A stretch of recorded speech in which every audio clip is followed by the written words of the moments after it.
विद्युत क्षेत्र और चुंबकीय क्षेत्र में आवेशित कण पर लगने वाले लॉरेंज बल को जानने के बाद वैज्ञानिक E.O. लॉरेंस और M.S. लिविंगस्टोन ने एक ऐसी युक्ति बनाई जिसकी सहायता से अल्फा कणों, न्यूट्रॉन जैसे धन आवेशित कणों को उच्च ऊर्जा तक त्वरित किया जा सकता था और इस युक्ति को साइक्लोट्रॉन का नाम दिया गया।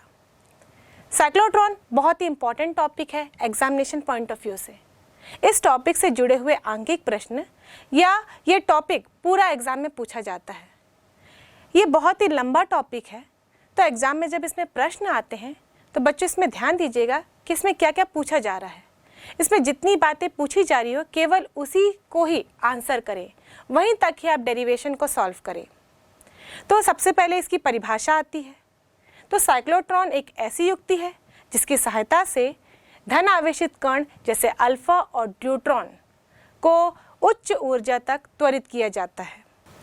यह साइक्लोट्रॉन इस सिद्धांत पर कार्य करता है कि जब कोई आवेशित कण किसी चुंबकीय क्षेत्र के लंबवत उच्च आवृत्ति के विद्युत क्षेत्र में गति करवाया जाता है तो उसका वेग बढ़ जाता है, या यूं कहे वह त्वरित हो जाता है और उसकी ऊर्जा बढ़ जाती है। और इसी सिद्धांत के आधार पर हम देखते हैं कि साइक्लोट्रॉन कैसे काम करता है। तो इसकी कार्यविधि को समझने के लिए इसकी संरचना को देखते हैं। यहाँ पर हमारे पास धातु की दो खोखले चालक थे जो डी के रूप में थे। अब इन दोनों चालकों के बीच में गैप है। अब इन दोनों डी को हम जानते हैं कि उच्च आवृत्ति के दोलित्र के साथ जोड़ा गया है। ये दोलित्र इन दोनों डीज की ध्रुवता को चेंज करते रहेंगे समय के साथ साथ। मतलब कुछ समय पहले यदि D1 धनात्मक विभव पे है तो D2 ऋणात्मक विभव पे होगा, और एक निश्चित समय अंतराल के बाद इसकी ध्रुवता बदल जाएगी। यानी अब D1 ऋणात्मक विभव पे हो जाएगा और D2 धनात्मक विभव पर। मान लीजिए जब सेंटर पर एक धन आवेशित कण Q m द्रव्यमान का रखा गया है, उस समय D1 की ध्रुवता ऋणात्मक है और D2 की ध्रुवता धनात्मक है। तो ये धन आवेशित D1 की तरफ आकर्षित होगा क्योंकि विपरीत आवेश एक दूसरे को आकर्षित करते हैं। अब यह Q आवेश D1 में प्रवेश कर जाएगा। जैसे ही ये D1 में प्रवेश करेगा, ये D चूंकि खोखला है, क्योंकि खोखले धात्विक चालक के अंदर विद्युत क्षेत्र का मान 0 होता है, इसलिए जब यह आवेश इस D के अंदर प्रवेश करेगा तो यहाँ पर विद्युत क्षेत्र का मान 0 हो जाएगा। केवल यहाँ पर जो इस पर लंबवत चुंबकीय क्षेत्र कार्य कर रहा है उसी का प्रभाव इस धन आवेशित कण पर होगा, और इस लंबवत चुंबकीय क्षेत्र में जब धन आवेशित कण अंदर प्रवेश करेगा तो इस पर चुंबकीय लॉरेंज बल कार्य करेगा। वैसे यहाँ पर लॉरेंज बल जब हम कहते हैं तो वो विद्युत बल और चुंबकीय बल दोनों का योग होता है, लेकिन यहाँ पर विद्युत बल का मान 0 हो जाएगा क्योंकि इस खोखले D के अंदर विद्युत क्षेत्र की तीव्रता 0 हो जाएगी। तो यहाँ पर केवल चुंबकीय बल कार्य करेगा, और यह चुंबकीय बल F बराबर QVB sin थीटा होगा, जहाँ पे थीटा वेग यानी उस आवेश की गति की दिशा और चुंबकीय क्षेत्र के बीच का कोण है। और यहाँ पर चुंबकीय क्षेत्र लंबवत है और उस चुंबकीय क्षेत्र में आवेशित कण गति कर रहा है, और इसीलिए इस धन आवेशित कण पर लॉरेंज बल कार्य करेगा और इस आवेशित कण का मार्ग वृत्तीय हो जाएगा। मतलब ये वृत्ताकार पथ अपनाते हुए ये D के अंदर गति करेगा, और ये D के अंदर वृत्ताकार पथ पे गति करते हुए जैसे ही इस गैप में पहुंचेगा, उस समय इस प्रकार अरेंजमेंट किया जाता है कि इस D की ध्रुवता चेंज हो जाए। मतलब इस समय D2 ऋणात्मक विभव पर हो जाएगा और D1 धनात्मक विभव पर। अब D2 ऋणात्मक विभव पे होगा तो ये धन आवेशित कण अब D2 की तरफ आकर्षित हो जाएगा। यहाँ पर इस गैप में इस आवेश पर चुंबकीय बल भी कार्य कर रहा है और यहाँ पर विद्युत बल भी कार्य करेगा। यहाँ पर इन दोनों का मिश्रित प्रभाव इस आवेश पर पड़ेगा। और यहाँ पर विद्युत क्षेत्र के प्रभाव के कारण इस आवेशित कण का वेग बढ़ जाएगा, या यूं कहे कि ये D2 की तरफ त्वरित हो जाएगा। लॉरेंज बल का मान F = QVB sin थीटा होगा। यहाँ पर थीटा इस आवेशित कण के वेग और चुंबकीय क्षेत्र के बीच का कोण है। अब हम जानते हैं कि चुंबकीय क्षेत्र इन D के लंबवत लगाया जा रहा है, यानी कि आवेश इस चुंबकीय क्षेत्र के लंबवत गति कर रहा है। तो थीटा बराबर 90 लेंगे। तो सूत्र अनुसार हम देखें तो F बराबर हो जाएगा QVB sin 90 और sin 90 का 1 और sin 90 का मान 1 होता है, इसलिए F बराबर हो जाएगा QVB, यानी यहाँ पर अधिकतम लॉरेंज बल कार्य करेगा और इस लॉरेंज बल के कारण इस धन आवेशित कण का मार्ग वृत्तीय हो जाएगा। ये इस D के अंदर एक वृत्तीय पथ पर गति करेगा। अब यह आवेशित कण वृत्तीय मार्ग पर गति कर रहा है और हम जानते हैं कि कोई भी वस्तु वृत्तीय मार्ग पर गति करती है तो उसको केंद्र से एक बल प्राप्त होता है जिसे हम अभिकेंद्र बल कहते हैं। तो वृत्तीय मार्ग पर गति करने के लिए इस आवेशित कण पर लगने वाला अभिकेंद्र बल होगा F = mv²/r, जहां पर r इस वृत्तीय मार्ग की त्रिज्या होगी। अब ये अभिकेंद्र बल इस आवेशित कण को कहां से प्राप्त हो रहा है? तो जो लॉरेंज बल है वही इस आवेशित कण को वृत्तीय मार्ग पर गति करने के लिए पर्याप्त अभिकेंद्र बल दे रहा है। तो हम यूं कह सकते हैं कि लॉरेंज बल अभिकेंद्र बल के बराबर होगा। यहाँ से हम देखें तो QVB बराबर mv²/r लिखेंगे और r बराबर हो जाएगा mv/QB। इस समीकरण में हम देखें m यानी कि आवेशित कण का द्रव्यमान, Q यानी कि कण का आवेश और B यानी कि चुंबकीय क्षेत्र, ये तीनों ही एक नियत राशि है। केवल यहाँ पर हम देखें तो कण का वेग वो चेंज हो सकता है। तो हम यूं कह सकते हैं कि r समानुपाती होगा वेग के।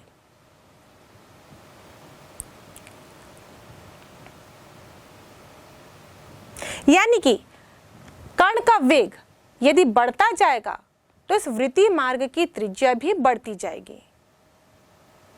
अब हम देखते हैं कि इस धन आवेशित कण को इस D1D के अंदर वृत्तीय मार्ग तय करने में कितना समय लगेगा। मान लीजिए कण को t समय लग रहा है। हम जानते हैं समय बराबर दूरी बटे चाल होती है।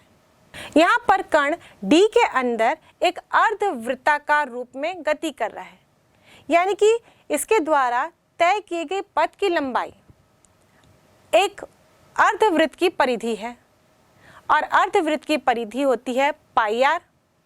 तो यहाँ पर हम दूरी के जगह लिखेंगे πr और इस कण का वेग लिखेंगे v। और अभी हमने r का मान ज्ञात किया, r बराबर mv/QB। ये मान हम इस सूत्र में रखते हैं तो t बराबर हो जाएगा पाई mv/VQB।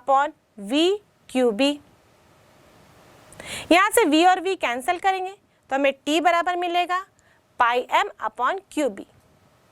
यहाँ पर हम देख रहे हैं कि इस D1 के अंदर आवेशित कण को गति करने में जो समय लग रहा था वो ना तो इस कण के वेग पे निर्भर कर रहा है और ना ही इस वृत्तीय मार्ग की त्रिज्या पे निर्भर कर रहा है।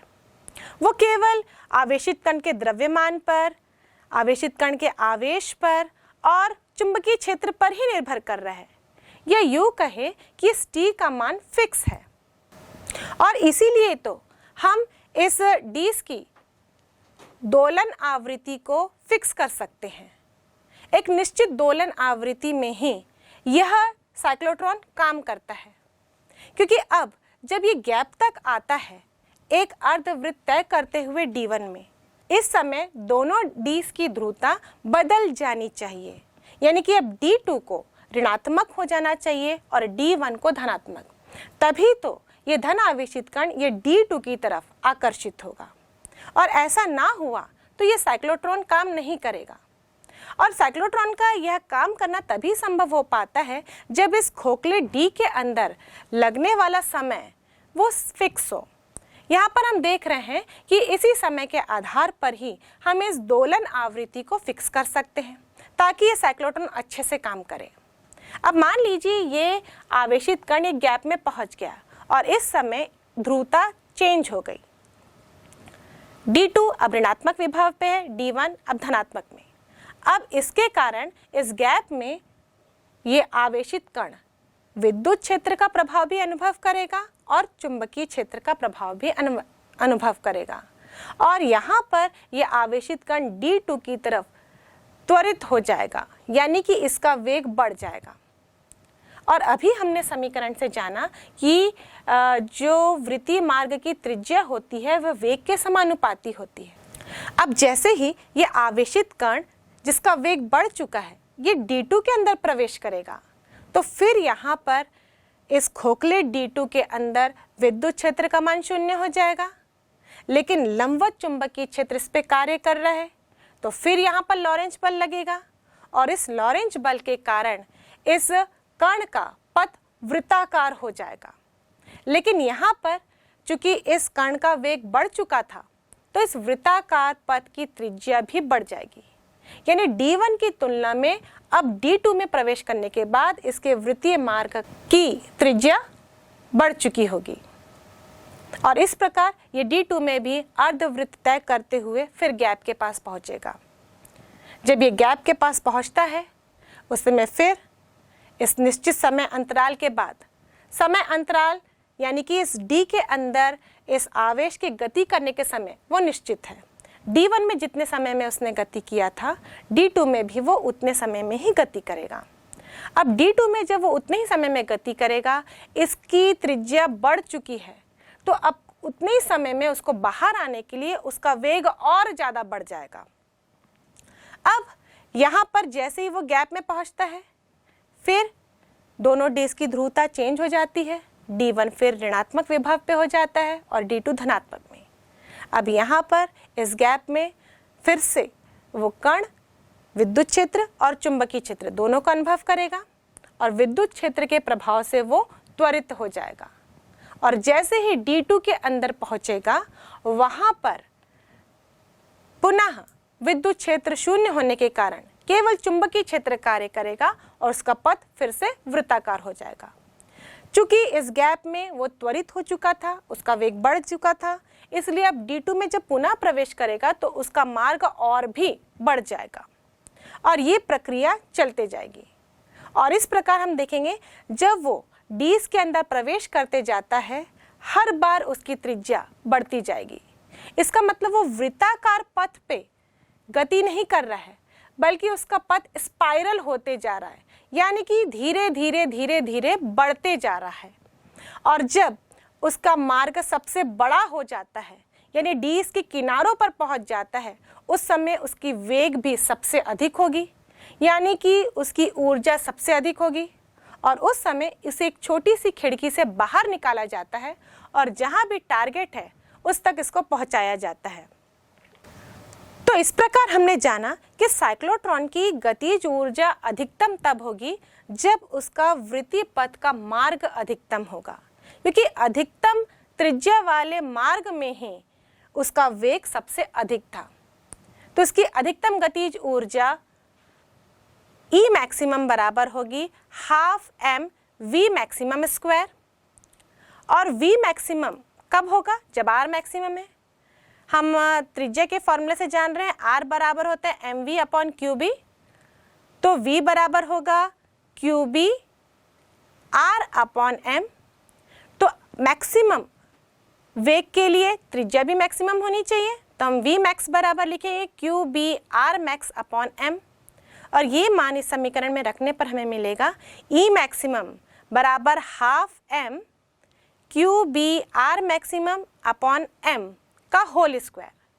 स्क्वायर करने पर हमें मिलेगा E मैक्सिमम बराबर half m q square b square r maximum का स्क्वायर अपॉन m, ये एक एक m कैंसिल करने पर हमें मिलेगा E मैक्सिमम बराबर half b square q square r maximum का स्क्वायर अपॉन m। तो इस साइक्लोट्रॉन में गति करते हुए धन आवेशित कण की अधिकतम गतिज ऊर्जा उसके सबसे बड़े मार्ग में होगी, क्योंकि इसी मार्ग में इसका वेग सबसे अधिकतम होगा। अब आइए देखते हैं कि साइक्लोट्रॉन की आवृत्ति कितनी होगी। एक्चुअली यह साइक्लोट्रॉन इसी शर्त पर ही कार्य करता है कि उसकी दोलन आवृत्ति उसके अंदर परिक्रमा कर रहे धन आवेशित की आवृत्ति के बराबर हो। उसकी दोलन आवृत्ति मतलब विद्युत क्षेत्र की आवृत्ति। हम जानते हैं कि यहाँ पर दोनों डीज की ध्रुवता निरंतर चेंज हो रही है एक निश्चित समय के बाद।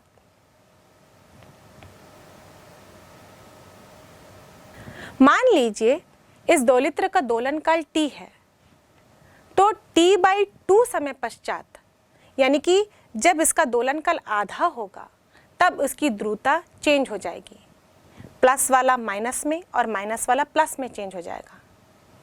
और ये जो t/2 समय है उसी समय में ये धन आवेश इस d के अंदर आधा चक्कर लगाकर गैप तक का वापस आ जाएगा। यानी हमने जो निकाला था इस d के अंदर लगने वाला समय t, ये t/2 के बराबर होना चाहिए, तभी यह साइक्लोट्रॉन सही तरीके से कार्य कर सकेगा। तो हम लिखते हैं t/2 बराबर t, और t बराबर हो जाएगा 2 × t। t का मान तो हम ज्ञात कर चुके हैं, तो लिखेंगे t बराबर 2 πm/qb, और ये दोलन काल कहलाता है।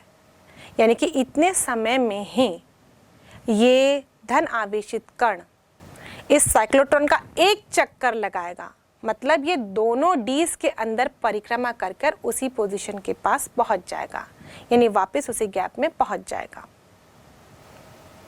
अब हम जानते हैं कि फ्रीक्वेंसी बराबर 1/t होता है, यानी कि दोलन काल का व्युत्क्रम। तो यहाँ पर साइक्लोट्रॉन की आवृत्ति यदि ज्ञात करना हो तो इसके दोलन काल का व्युत्क्रम लेंगे, तो f बराबर होगा 1/t, और हम लिख सकते हैं f बराबर qb/2πm। ये इस साइक्लोट्रॉन की आवृत्ति का समीकरण है। और इस सूत्र से हम देख रहे हैं कि इस फ्रीक्वेंसी का मान ना तो आवेशित कण के वेग पर निर्भर कर रहा है और ना ही आवेशित कण की त्रिज्या पर, यानी कि फ्रीक्वेंसी निर्भर कर रही है केवल चुंबकीय क्षेत्र की तीव्रता पर, हमने जो आवेशित कण लिया है उसके आवेश पर तथा उसके द्रव्यमान पर। तो इस प्रकार एक पर्टिकुलर आवेशित कण के लिए हम फ्रीक्वेंसी निर्धारित कर लेते हैं साइक्लोट्रॉन की, जिससे कि साइक्लोट्रॉन के अंदर वो अच्छी तरह से त्वरित किया जा सके। अब साइक्लोट्रॉन में कई लिमिटेशंस भी हैं, जैसे कि हम चर्चा कर रहे थे कि धन आवेशित कण D1 की तरफ त्वरित हो रहे हैं, कभी D2 की तरफ त्वरित हो रहे हैं। इसका मतलब कणों को आवेशित होना ज़रूरी है। यहाँ पर यदि हम एक ऐसा कण ले लें जिसमें कोई आवेश ही ना हो, जैसे कि न्यूट्रॉन, तो उसमें चाहे D1 की ध्रुवता धनात्मक हो, चाहे D2 की धनात्मक हो, ऋणात्मक हो, उससे कोई फर्क नहीं पड़ता, क्योंकि अनावेशित कण किसी भी ध्रुवता की ओर आकर्षित नहीं होंगे। तो साइक्लोट्रॉन की सहायता से अनावेशित कण जैसे न्यूट्रॉन को त्वरित नहीं किया जा सकता, केवल इससे धन आवेशित कण जैसे कि अल्फा कण या ड्यूट्रॉन को ही त्वरित किया जा सकता है। साइक्लोट्रॉन की सहायता से ऋण आवेशित कणों जैसे कि इलेक्ट्रॉनों को भी त्वरित नहीं किया जा सकता, क्योंकि ऋण आवेशित कण के द्रव्यमान कम होते हैं, और जब इनको त्वरित किया जाएगा तो इनकी आवृत्ति दोलन आवृत्ति से बढ़ जाएगी, और जब ये दोनों आवृत्ति अलग अलग हो जाएंगे तो साइक्लोट्रॉन कार्य करना बंद कर देगा, या यूँ कहें कि हम ऋणात्मक आवेशों को साइक्लोट्रॉन की सहायता से त्वरित नहीं कर सकते। साथ ही धन आवेशित कणों को भी एक निश्चित सीमा तक ही त्वरित किया जा सकता है, मतलब इसके वेग को भी एक निश्चित सीमा तक ही बढ़ाया जा सकता है। जब धन आवेशित कणों का चाल प्रकाश के चाल के समान होने लगे तो इनका द्रव्यमान भी बढ़ जाएगा। सूत्र अनुसार m बराबर होता है m0 upon root under 1 minus v square upon c square, जहाँ m0 किसी भी कण का आरंभिक द्रव्यमान होता है और v उस कण का वेग और c प्रकाश का वेग। अब यहाँ से हम देखें कि जब v c के बराबर होने लगे, मान लीजिए v c के बराबर ही हो गया, तो यहाँ पर आपको मिलेगा 1 और 1 माइनस 1 करें तो ये हो जाएगा 0। और जब किसी भी चीज़ को हम 0 से भाग देते हैं तो वो अनंत हो जाता है। तो इस प्रकार हम देखें कि m का मान अनंत होने लगेगा। जैसे जैसे v c के बराबर होने लगेगा, यानी कि कण का वेग प्रकाश के वेग के बराबर होने लगेगा, उस कंडीशन में हम देखें m जो है यानी कण का द्रव्यमान वो बढ़ने लगेगा। और जब कण का द्रव्यमान बढ़ जाए उस कंडीशन में t बराबर पाई m अपॉन क्यू बी होता है, यानी कि d के अंदर जो कण को अर्धवृत्ताकार पथ तय करने में समय लग रहा था वो भी बढ़ जाएगा। और जब समय बढ़ जाएगा तो इसकी आवृत्ति दोलन आवृत्ति के बराबर नहीं रह जाएगी और इस स्थिति में भी साइक्लोट्रॉन काम नहीं करेगा। इतने सारे लिमिटेशंस, सीमाओं के बावजूद भी साइक्लोट्रॉन हमारे लिए बहुत उपयोगी है, क्योंकि साइक्लोट्रॉन का उपयोग नाभिकीय अभिक्रिया में किया जाता है। हम जानते हैं नाभिकीय अभिक्रिया करवाने के लिए हमें त्वरित कणों की ज़रूरत होती है जो कि नाभिक के साथ अभिक्रिया कर सकें। तो ऐसे कणों को त्वरित करने के लिए साइक्लोट्रॉन का इस्तेमाल किया जाता है। किसी भी वस्तु को यदि ऊर्जा प्रदान करनी हो तो उसके वेग को बढ़ाया जाता है, क्योंकि अगर वेग बढ़े तो उसमें गतिज ऊर्जा आ जाती है। अब वेग को बढ़ाने के दो तरीके होते हैं, या तो उसको एक सीधे मार्ग पे ही तेजी से गति करवाया जाए, यानी उसको सीधे मार्ग पे ही त्वरित किया जाए। लेकिन अगर हम किसी कण को सीधे मार्ग में ही त्वरित करवाना चाहते हैं उसको गतिज ऊर्जा देने के लिए, तो वो मार्ग बहुत ही लंबा हो जाएगा। इसका मतलब ये तरीका हर समय पॉसिबल नहीं होता। तो हम दूसरा तरीका इस्तेमाल करते हैं कि उस कण को वहीं पर ही गोल गोल गोल गोल घुमाया जाए और गोल गोल घुमाकर उसके वेग को धीरे धीरे बढ़ाया जाए। ऐसा करने पर भी उसकी गतिज ऊर्जा बढ़ जाती है। तो साइक्लोट्रॉन में भी हम यही करते हैं। किसी भी धनावेशित कण को त्वरित करने के लिए उसे बार बार वहीं पर घुमाते हैं और उसके कारण उसकी ऊर्जा बढ़ जाती है और इसी कारण ही वो नाभिकीय अभिक्रिया करने में समर्थ हो जाता है। साइक्लोट्रॉन की सहायता से हम किसी भी ठोसों में आयनों को रोपित कर सकते हैं और उसके गुण में सुधार कर सकते हैं।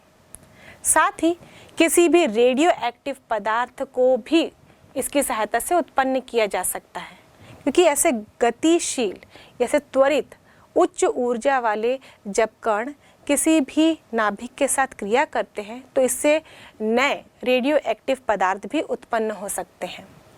साइक्लोट्रॉन की सहायता से जो उच्च ऊर्जा वाले कण हमें प्राप्त हो रहे हैं उसकी सहायता से नए नए पदार्थों का भी संश्लेषण किया जा सकता है। तो इस प्रकार हम देखते हैं कि साइक्लोट्रॉन हमारे लिए बहुत ही उपयोगी है।